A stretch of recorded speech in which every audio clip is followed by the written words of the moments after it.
Nous affirmons, en tant qu'adventistes, que l'enfer n'existe pas.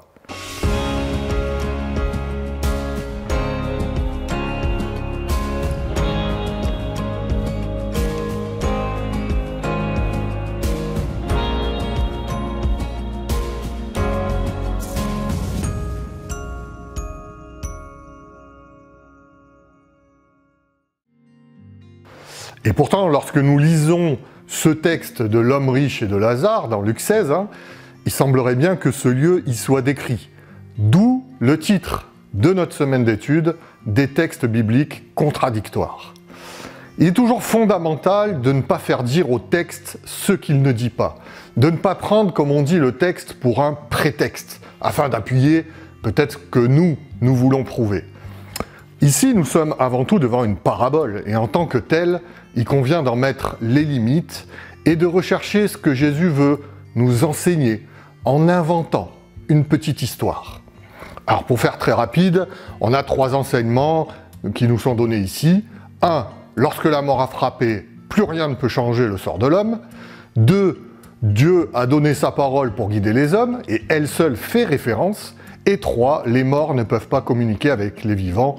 Éventuellement, seule la résurrection pourrait renouer le contact.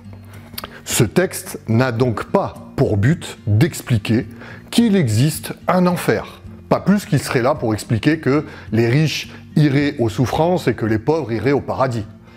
Le Dieu d'amour, qui est venu, qui est mort sur cette terre de souffrance, pour nous sauver, aurait-il pu créer un lieu où iraient ceux qui l'ont rejeté pour y subir des souffrances durant l'éternité?